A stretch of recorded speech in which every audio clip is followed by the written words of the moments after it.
नमः श्री बालयोगिने नमो गणाचार्य देवाय नमः श्री विराग सिंधवे नमः श्री विराग सिंधवे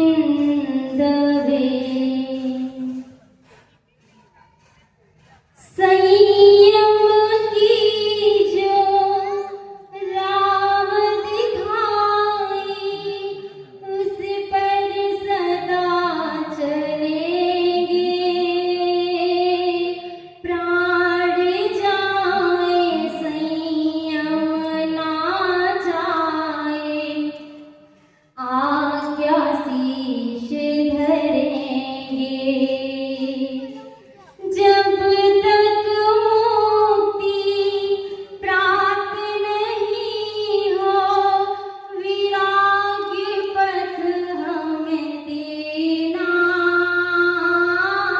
चेतन पुलकित हो जाता है संयम ऐसा गहना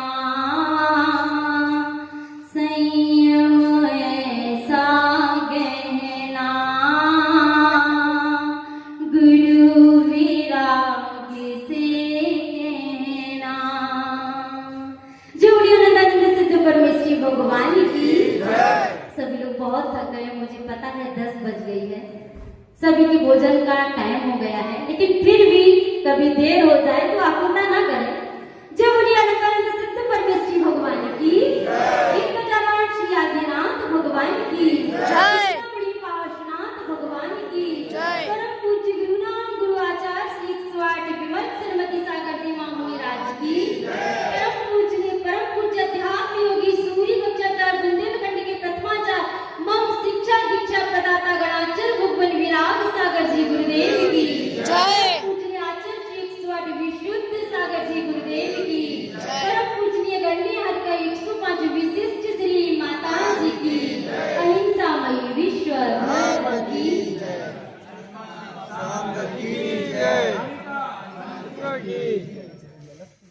बंधु, सम्यक दर्शन के उच्च शिखर, सम्यक ज्ञान के हिमालय, सम्यक चारित्र के श्रेष्ठ आचार्य परम पूज्य मम शिक्षा दीक्षा प्रदाता गणाचर भगवान विराग सागर गुरुदेव आचार्य भगवान विशुद्ध सागर जी गुरुदेव की चरण विश्राम में रह करके आज हम सभी रजत संयम महामहोत्सव मनाने के लिए एकत्रित हुए हैं।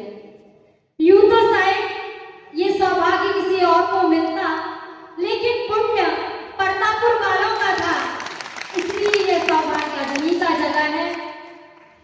बंधुओं, मैं सुबह से सुन रही थी और सुबह से लोग मुझसे कह रहे थे माता जी रजत संयम महोत्सव की ढेर सारी शुभकामनाएं, लेकिन हम सोच रहे थे कि ये जो रजत दीक्षा किसने दी है, किसने दी है? क्योंकि कहते हैं कीमत नथ की नहीं, कीमत नाक की हुआ करती है। क्या कीमत नथ की नहीं होती है? यदि नाक ना हो तो नथ कहाँ पहनी जाएगी? वैसे ही कीमत नथ की नहीं, नाक की हुआ करती है। ठीक उसी प्रकार से जीवन में कीमत संयम की तो है, लेकिन उससे ज्यादा संयम प्रदाता गणाचर भगवान विराग सागर गुरुदेव की है। क्योंकि आज मुझे जो उपलब्धियां मिली है वह सब पूज्य गणाचर भगवान विराग सागर गुरुदेव की ही देन है। आज इस 24 वर्षों की यह उत्कृष्ट साधना का फल जो आज हम सभी लोगों के सामने रजत संयम महोत्सव के रूप में दृष्टिगोचर हो रहा है। बंधुओं, यह केवल एक 24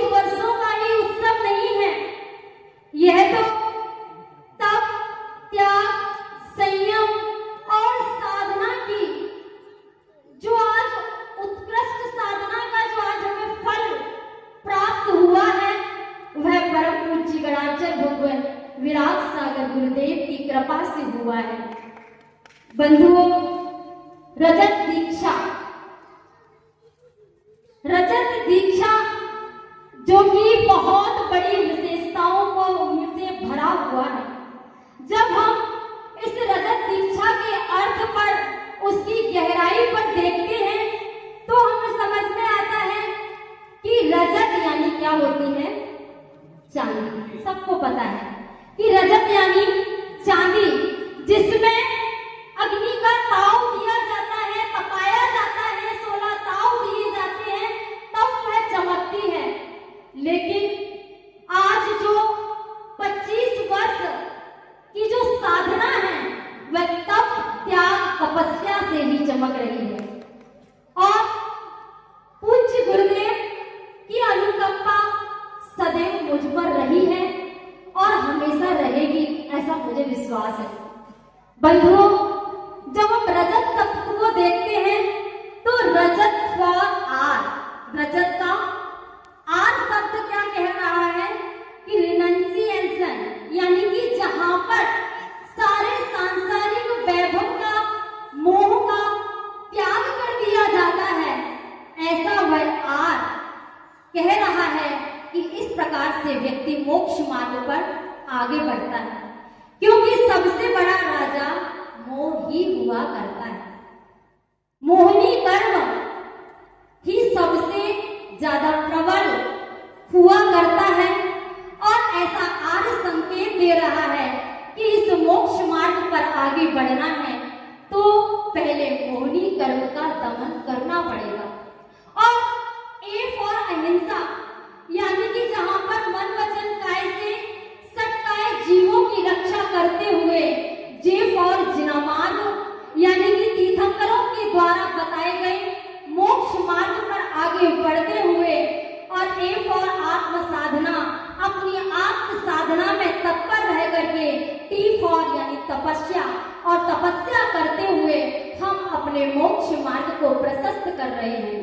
बंधुओं, दीक्षा और दिवस, दीक्षा का डी डिटैचमेंट यानी कि वैराग्य शक्ति को जागृत करता है। जब मोह का दमन होगा, मोह को छोड़ेंगे, तभी वैराग्य शक्ति जागृत होगी।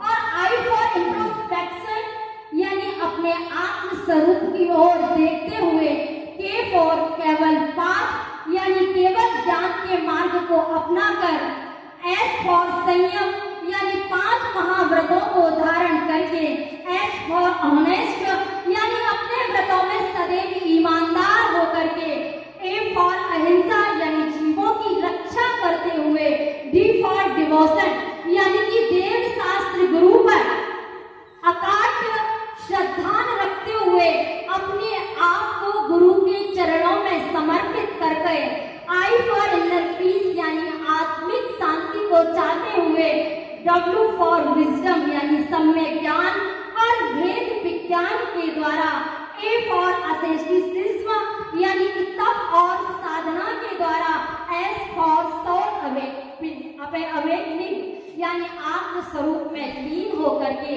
कर्मों का क्षय करके हम अपने उस लक्ष्य को प्राप्त करें। बंधुओं, यदि हमारे जीवन में गुरु नहीं होते तो आज हम आपके सामने नहीं होते। हम भी कहीं किन्हीं गलियों में घूम रहे होते और यूं कहें, आप लोग तो बहुत पुण्यशाली हैं कि आप धर्म गुरुओं के प्रवचन को सुनते हो, उनके पास उनके दर्शन करने आते हो। लेकिन हम यदि अपनी लाइफ के बारे में आपको बताएं तो हम एक जैन तो थे, लेकिन जैन के हमारे अंदर कोई संस्कार नहीं थे। क्या जैन के हमारे अंदर कोई संस्कार नहीं थे? जब इस धरती पर आए तभी से घर के लोगों को चिंताएं प्रारंभ हो गई कि एक तो लड़की पैदा हुई और दूसरी वह लाल पैदा हुई, रेड। और जब रेड लड़की पैदा हुई तो चिंताएं हॉस्पिटल से ही चालू हो गई कि जो रेड बच्चा यानी जो लाल बच्चा होता है वह आगे चल करके काला हो जाता है। ऐसी उन बुजुर्ग लोगों की मानसिकता थी। तो चिंताएं हॉस्पिटल से ही चालू हो गई और जैसे ही थोड़े बड़े हुए तो गोरे निकल आए। एक चिंता समाप्त हुई तो दूसरी चिंता आ गई कि हाइट कम थी। माता जी को देख रहे ना, तो मेरी भी हाइट बहुत कम थी। दूसरी चिंता यहाँ से शुरू हो गई। फिर उसका इलाज कराया गया तो लंबाई तो पकड़ गए, तो ये चिंता समाप्त हो गई। तो तीसरी चिंता चालू हो गई कि ये लड़की जैन तो है, 15-16 साल की हो गई है, लेकिन कभी मंदिर नहीं जाती है। तो उन्हें आगे की चिंता हो गई, क्योंकि लड़की है ही चिंताओं का घर। जहां लड़की पैदा हो जाती है तो वहां माता पिताओं की चिंताएं बढ़ जाती। देखो सारी महिलाएं मेरी हाँ में हाँ कह रही है, सही है ना। तो जहां लड़की पैदा हो जाती है वहां चिंताएं बढ़ जाती हैं।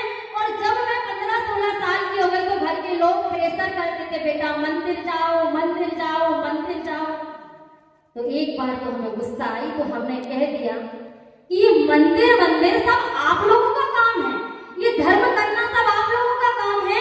जब हम बूढ़े होंगे तब हम मंदिर जाएंगे, ये सब आपका काम है। अभी मेरे खाने पीने खेलने कूदने के दिन है, पढ़ाई एंजॉय करने के दिन है, कहां आप हमें इस मंदिर से बांध रहे हो।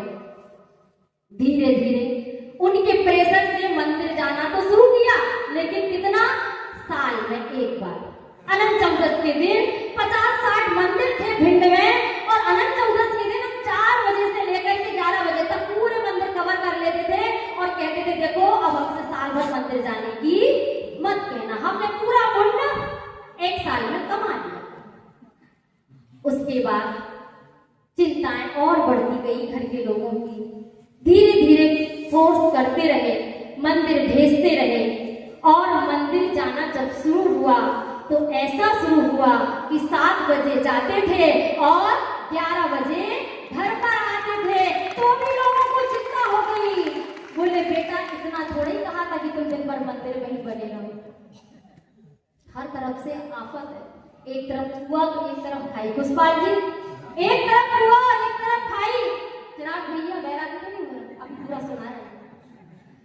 तो क्या हुआ, एक तो हम सोनगढ़ी मतलब जहां गुरुओं को जिस घर में नहीं माना जाता है, हम सोनगढ़ी है। हमारे यहाँ से यदि कोई गुरु महाराज गली से निकल जाए तो हाथ जोड़ना तो दूर की बात है, गेट बंद कर दिया जाता था।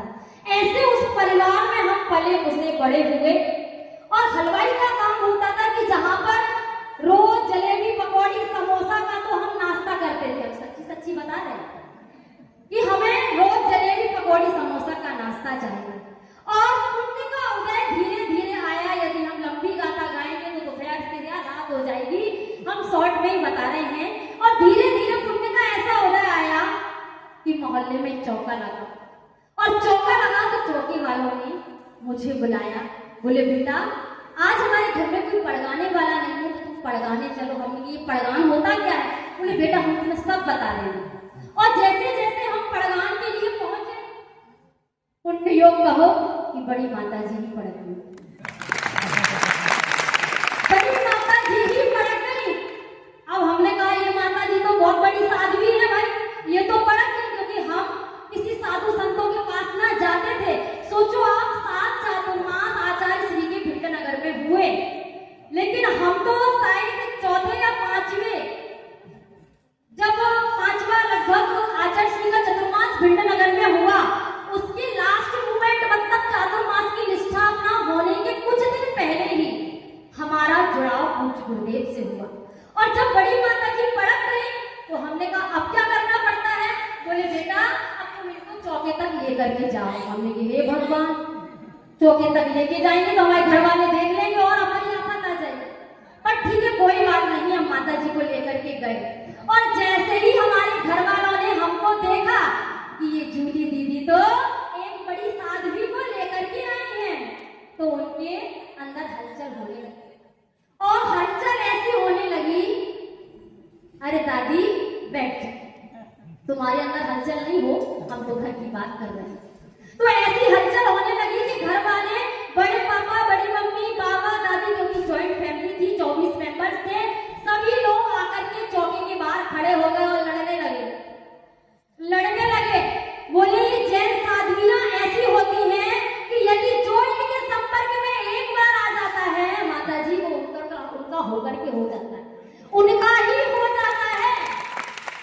वास्तव में वैसा ही हुआ।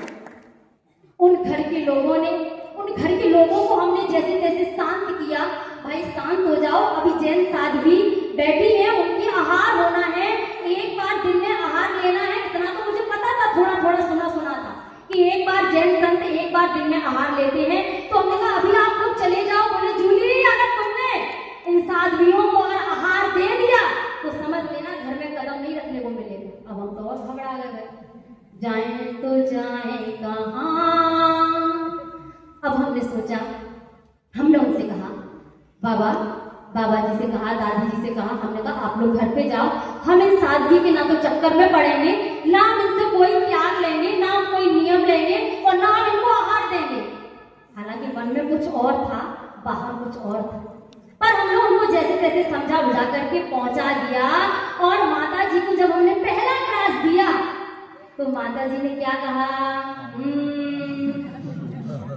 उन्होंने तो गोल गोल घुमा दिया। अब हमारे अंदर भी तो गोल गोल घूम रहा था भाई, उन समोसे का क्या होगा, उन पकौड़ियों का क्या होगा, उन जलेबियों का क्या होगा। पर इतनी बड़ी साध्वी आज मेरे पुण्य भाग्य से मुझसे पड़ गई है, तो क्यों ना क्यों आज हम त्याग करे ही देते। और घर के लोग आ गए थे, उन्होंने यही कहा था बेटा आलू त्याग मत कर देना। ये साध्वी लोग त्याग तपस्या की मूर्ति होती है और वैसा ही त्यागी आपको भी बना देंगे। हमने कहा आप चिंता मत करो, आलू तो मेरे प्रिय हैं, उनको हम नहीं छोड़ेंगे, आप टेंशन मत लो।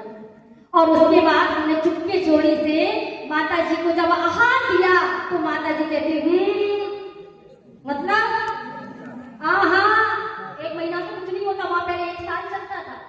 माता जी ने कहा 1 साल के लिए आलू। हमने कहा हे भगवान, अब तो आ गई आफत हमारी। 1 साल का 1 महीना तो जैसे तैसे हम छुपा लेंगे, लेकिन 1 साल तक आलू का कैसे क्या त्याग होगा। रोज आलू खाने वाले, रात में खाने वाले, सब श्रृंगार करने वाले और पूरी जमीन खाने वाले, इतने शौकीन, आलू कैसे छोड़े। लेकिन उसी समय से वैराग्य के बीज प्रस्फुटित हो गए थे जीवन में। धीरे से हमने आलू का चुपचाप त्याग कर दिया, लेकिन मैंने तो धीरे से किया, लेकिन गृहस्थ जीवन की माँ जो थी उन्होंने कैलेंडर में निशान लगा दिया। बोले बेटा आज तुमने त्याग किया है, अगले 1 साल के बाद। उन्होंने क्या किया, मुझे आलू खिलाया 1 साल के बाद। तो मैंने कहा यदि मेरे साथ जबरदस्ती करोगे तो इसका परिणाम आपको अच्छा नहीं मिलेगा। बोले तुम आलू खाती हो कि नहीं खाती हो, आलू तुमको खाना पड़ेगा। और जबरदस्ती उन्होंने हमारे मुख में घुसाया और हमने उनके सामने थूक दिया और कहा आज से मेरी आलू ही क्या, पूरी जमी गंद का आजीवन के लिए त्याग। उसके बाद बंधु धीरे धीरे, बहुत लंबी कहानी है, धीरे धीरे वैराग्य के बीज जीवन में प्रस्फुटित होते गए और मुझे पूज्य गुरुदेव की सन्निधि मिली। जब पूज्य गुरुदेव के पास मैं पहुंची, उनकी सौम्य मुद्रा, वात्सल्य मूर्ति को देख करके तो मन बहुत प्रफुल्लित हो गया और मन में सोच लिया, क्योंकि मेरा 7th क्लास से ही मेरे मन में भाव थे कि मैं एक बड़ा इंसान बनना चाहती हूँ। तो जब मेरा बॉम्बे से ऑफर आया मेरी आवाज सुनो में, तो मैं बहुत खुश हो गई कि मुझे बम्बई जाने को मिलेगा और मैं भविष्य में एक बहुत बड़ी सिंगर बनूंगी, ऐसा मेरा लक्ष्य था। लेकिन घर वालों ने सोचा कि बिटिया, जवान बिटिया, कहते ना बूढ़े पुराने लोग, जवान बिटिया यदि बम्बई जाएगी तो बम्बई में जाकर के क्या हो जाएगी, बिगड़ जाएगी। और ऐसा सोच करके उन्होंने मुझे घर से बाहर नहीं जाने दिया, क्योंकि मैं सोच रही थी कि कुछ भविष्य में मेरे कुछ और ही होना होगा, भविष्य में कुछ और ही होना होगा, मेरे भाग्य में कुछ और ही लिखा होगा कि यदि मैं सिंगर बन जाती तो आज मैं भ्रष्ट हो गई होती, सब चीज खाती पीती। लेकिन आज मुझे पूज्य गुरुदेव का जो संयम रूपी उपहार मिला है, इसे मैं कभी भूल नहीं सकती हूँ। बंधुओं, आज ये जो उपलब्धि जो आप देख रहे हैं वह गणाचार्य भगवंत विराग सागर जी की ही देन है कि आज वो यदि मुझे ना मिलते तो ना जाने आज मेरा क्या होता, मैं कहाँ जाती। पर पूज्य गुरुदेव ने मुझे सब कुछ दिया। बंधुओं, पूज्य गुरुदेव ने मुझे बहुत कुछ दिया है और आज मुझे कमी सिर्फ गुरु की हो रही है, क्योंकि जब गढ़नी आर्या विशिष्ट श्री माता जी का रजत दिवस मनाया जा रहा था विरागोदय में, तब पूज्य गुरुदेव ने कहा था कि विभोत्री विविक्तश्री विश्वासश्री विजेताश्री, अब 2 साल के बाद तुम लोगों का भी रजत संयम महोत्सव आने वाला है, बहुत धूमधाम से मनाया जाएगा। पर होनी को कौन टाल सकता है। होनी शायद ऐसी ही थी कि मुझे रजत संयम महोत्सव तो ठीक है, यदि गुरु होते तो आज इस रजत महोत्सव में 4 चांद लग जाते। पर मुझे विश्वास है कि आज इस दृश्य को पूज्य गुरुदेव परोक्ष रूप से जरूर देख रहे होंगे और हम सभी 11 माताजियों को अपने कर कमलों से आशीर्वाद प्रदान कर रहे होंगे।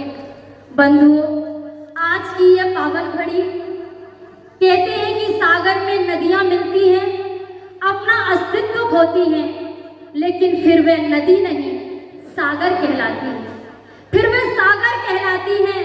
लोग कहते हैं कि सागर में डूबने से बचते नहीं हैं। क्या कहते हैं? लोग कहते हैं कि सागर में डूबने से बचते नहीं हैं, लेकिन हम कहते हैं कि हम विराग रूपी महासागर में ऐसे डूबे कि आज हम भव से पार हो गए। आज ही दिन सागर में सागर से नहीं महासागर से मिलन हुआ था। महासागर से कुछ नदियां मिली थी। पूज्य गुरुदेव ने आज के ही दिन अपने कर कमलों से हम सभी 11 माताजियों को दीक्षा देकर के उनका उद्धार किया था। साथ में पूज्य गणाचर भगवान की ग्रस्त जीवन की माँ भी, उन्होंने भी आज का विशांत श्री माता जी, उन्होंने भी आज के दिन ये संयम रूपी अमूल्य रत्न की प्राप्ति की थी। आज हम इसे गुरु स्मृति दिवस के रूप में कहें, गुरु उपकार दिवस कहें, गुरु संयम उपहार दिवस कहें या विराग संस्कार दिवस कहें, एक ही बात है। आज संयम के 24 वर्ष पूर्ण हो चुके हैं और इन 24 वर्षों में पूज्य गुरुदेव ने मुझे पथ ही नहीं पाथे भी दिया है, चलना ही नहीं सिखाया, अभी तो अपनी उंगली का सहारा देकर के इस मोक्ष मार्ग पर आगे बढ़ाया है। पूज्य गुरुदेव के असीम उपकार हमारे ऊपर है कि जिनको हम कभी भुला नहीं सकते हैं। कहना तो बहुत कुछ था, लेकिन हमें पूज्य माता जी को भी सुनना है और समय भी अपनी गति से तीव्र बढ़ रहा है, इसलिए हमने अपने वैराग्य का कारण आपको पूरा नहीं सुनाया, बस उतना ही सुनाया और धीरे धीरे इस मोक्ष मार्ग पर गुरु के आशीर्वाद से हम आगे बढ़ गए।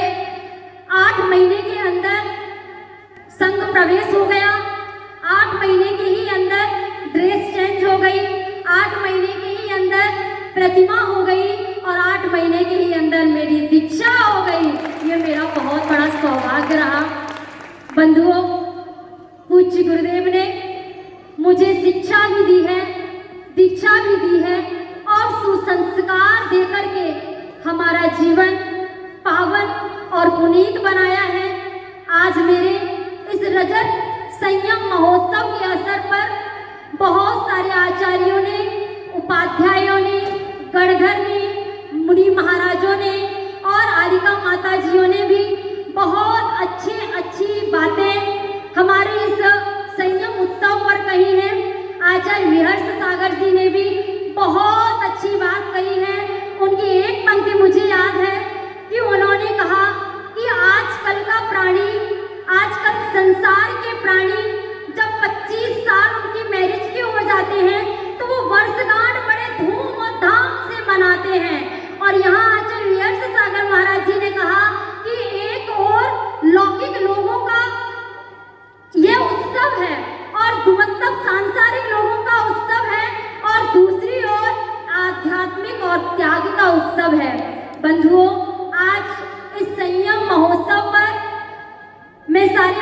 आचार्यों को, पर सबसे पहले अपने परम पूज्य गणाचार्य भगवान विराग सागर गुरुदेव को, पट्ट श्रमणाचार्य आचार्य भगवान विशुद्ध सागर जी गुरुदेव को, समस्त आचार्यों को, उपाध्यायों को और पांचों गणनी माताजियों को, सभी साधु संतों को आज अपना नमोस्तु वंदामि प्रेषित करती हूँ और यही भावना भाती हूँ। आप मैं संयम दिलाया पूज्य गुरुवर ने, पूज्य गुरुवर ने समता में ढलना सिखाया, पूज्य ऋषिवर ने, पूज्य ऋषिवर ने जो भी पाया, जो भी पाया गुरु से पाया, गुरु ने दिया मेरा जीवन हो,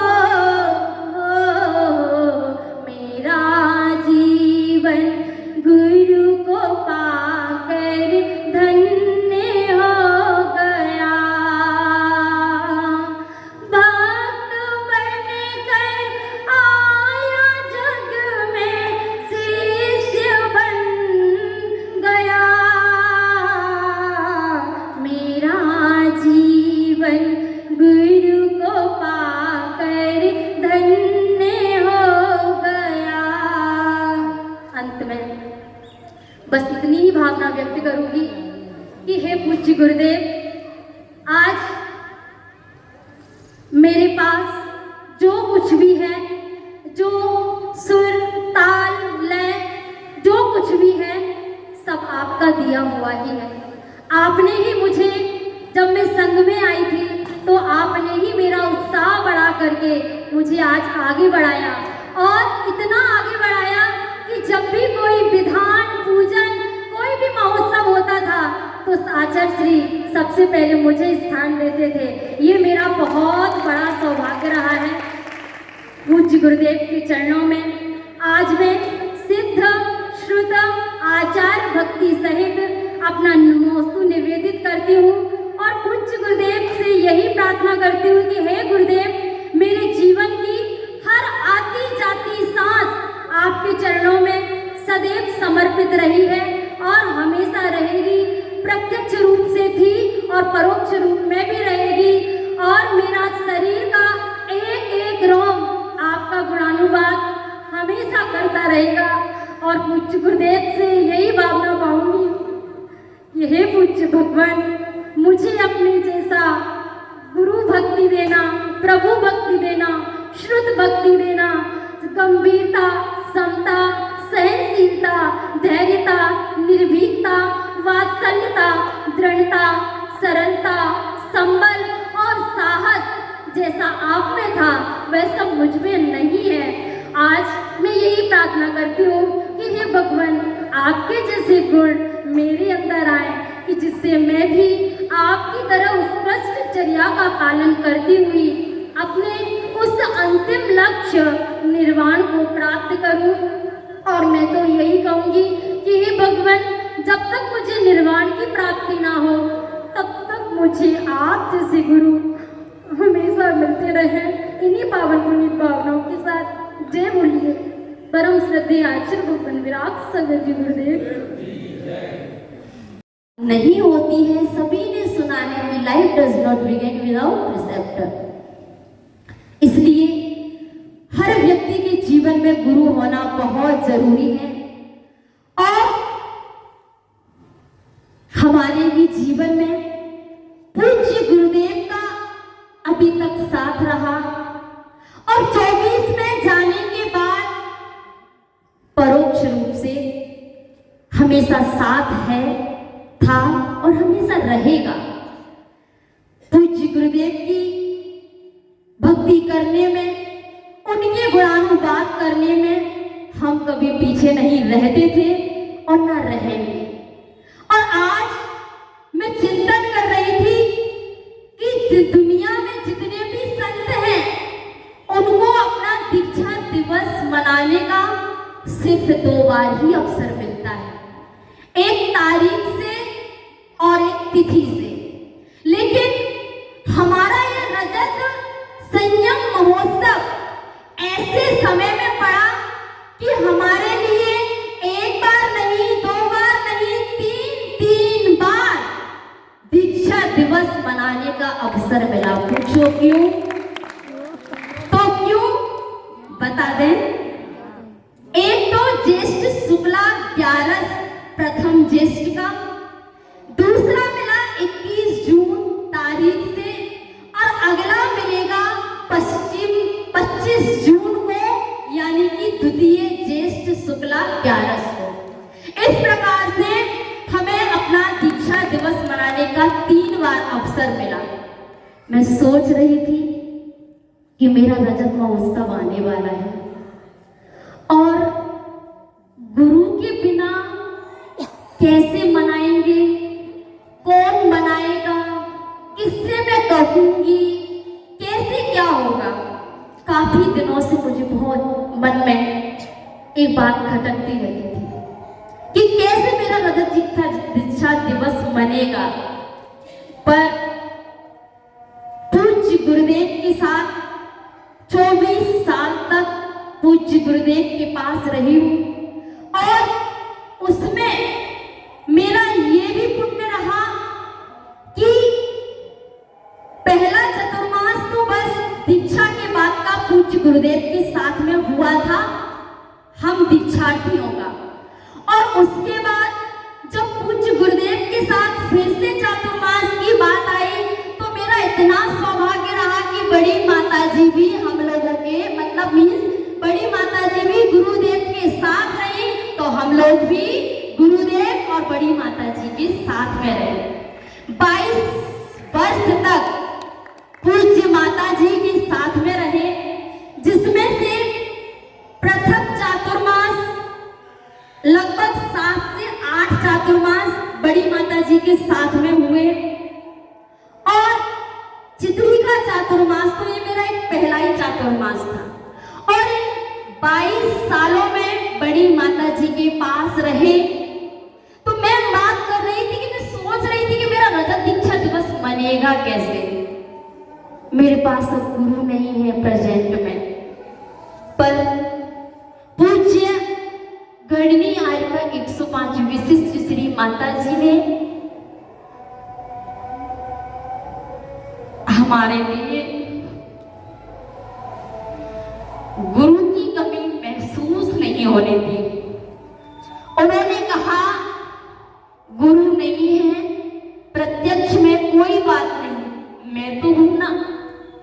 उन्होंने कहा कि मैं हूं, तुम चिंता क्यों करती हो, जितना ठाट बाट से तुमको अपना दीक्षा दिवस मनाना है मैं मनवाऊंगी, क्या क्या करना है मैं करूंगी।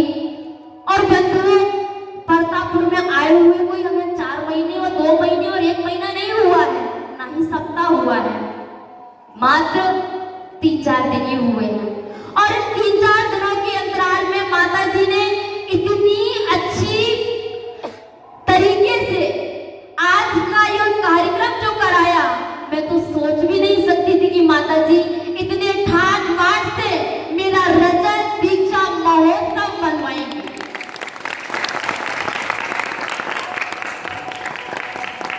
माता जी ने कहा कि बेटा जब तक हम हैं तुम्हें गुरु की कभी महसूस नहीं होने देंगे, तुम जो चाहो जैसा चाहो मैं सब तुम्हारी पूर्ति करूंगी। और आज माता जी ने बहुत अच्छे तरीके से हमें हर समय हर क्षण पग पग पर संभाला है, एक बहन जैसा प्यार भी दिया है। जब कभी हमारे अंतराय आदि हो जाते थे तो हम संघ में एक अंतराय वाली माता जी के नाम से फेमस हो गए थे, क्योंकि दीक्षा के बाद अंतरायों की झड़ी लग गई थी। तो माता जी हमें संभालती थी। हमारा स्वास्थ्य भी खराब हो जाता था तो माता जी हमें खुद चल करके हमारी सेवा भी करती थी। मतलब कि इतना स्वास्थ्य खराब हो जाता था कि यदि हम रात में सो गए तो सुबह उठना मुश्किल हो जाता था। पर माता जी हमें अपने हाथों का सहारा दे करके हमारी वैयावृत्ति करती थी, हमें उठाती थी और हमारी चर्या का पालन बहुत अच्छे से करवाती थी।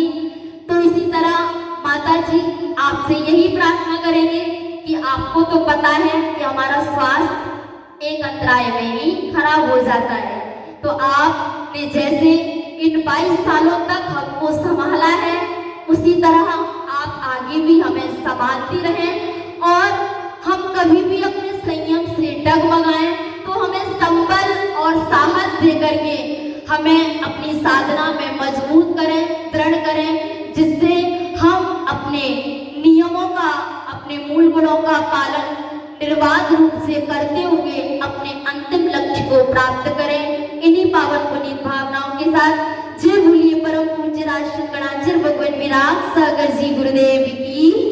गणित आदि का 105